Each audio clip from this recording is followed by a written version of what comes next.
All right, we have now moved from the studio to the retouching side of things, so let's get started. What I always like to do though, before I get into the retouching side, is to remember the concept that every step of the way we are making creative decisions. So just like when we were making choices on modifiers and our lights and wardrobe and all those things, this is also a process of making decisions that really only you as an artist can make. So I'm going to show you some things and how I work the process. And keep in mind that you are going to maybe take some of these ideas and apply them to your thing, but really it's all about what you like and what your vision as an artist is. So I want to show you a couple of the images that we are going to target, and we're going to profile 3 of them because we took a lot of images and we got some amazing stuff, and Andrea and Crystal both did an amazing job modeling. So here's Crystal, and we're going to take this image here is going to be our retouching skin, sort of the skin side of things. Then we've got the blown out look that we did with the 3 big, huge modifiers. We're going to look at how I do that.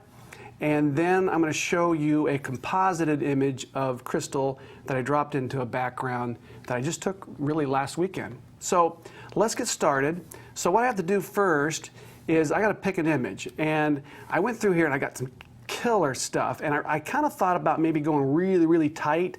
But I thought this is a really good image right here of Crystal that I think would give us a good, she's got some shoulder kind of right about here up, and there's a lot of skin.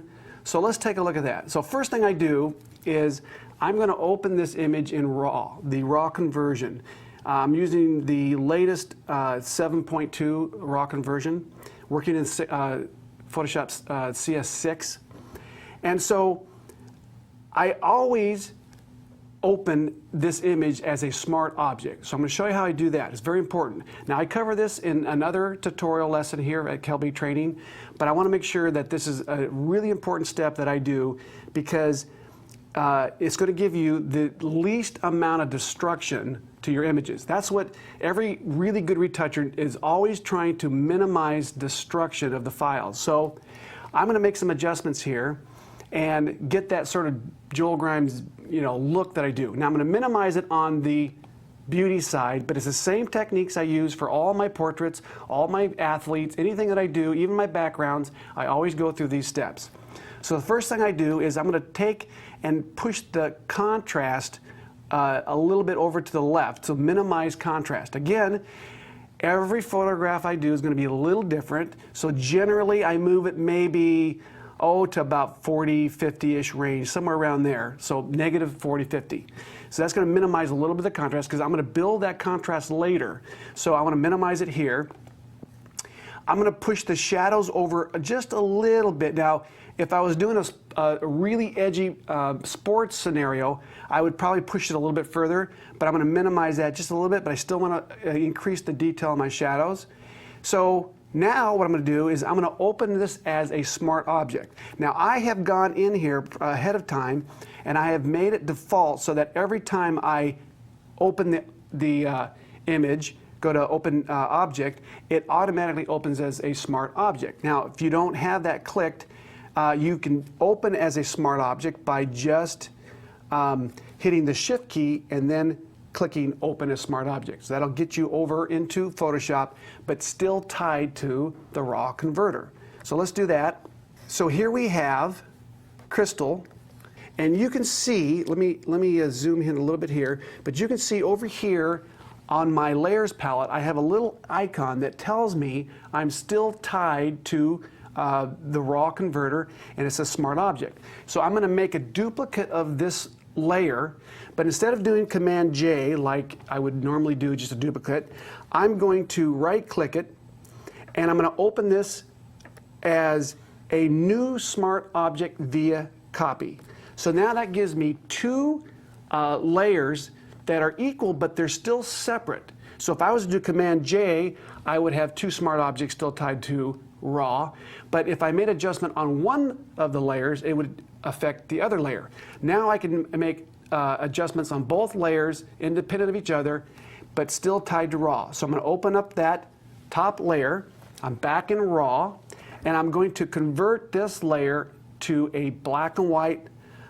So I go over here to the HSL/grayscale little icon right here, and there's a little box here that says convert to grayscale, and I'm going to click that, and this now gives me the ability to adjust my skin tones and have control over the value that I want. It also is going to desaturate my skin a little bit, which is I like, and because I'm colorblind, I always sort of tend to go to the desaturated side of things because I'm afraid of the color balancing of things, and I'm going to talk about that a little bit more later.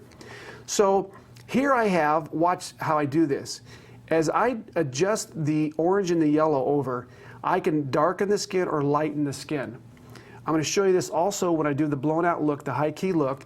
But for Crystal here, probably what I'm going to do is just give a little bit of lightening on her skin. Not a whole lot, because I want to still retain some of that shadowing, modeling that's going on in her face. But I'm going to just adjust it slightly. And I'm not locked into this. This is the beautiful thing about this. When I say okay, it's going to go back over here, and I'm going to change. Now you see the black and white. I have a black and white on top, color on the bottom. I'm going to blend those two layers together with a soft light.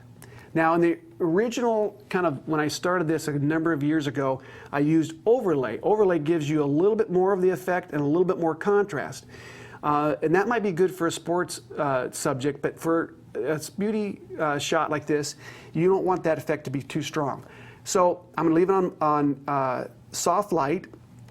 And at this point, if I say, you know what, the skin isn't the way I want it, I can always go back to the smart or the raw through the smart objects here, and I can go back to my gray scale layer here, or my options, and I can fiddle some more. And so it's really indefinite amount of adjusting you can do. Now this goes back to what I said earlier. This is a decision that you make as an artist. And over time, I kind of get a sense of what works for me and what doesn't. And so I get pretty quick at just saying, okay, I like it there. I know what it's going to look like later because I've done hundreds of these. And so that's sort of the smart object section of it.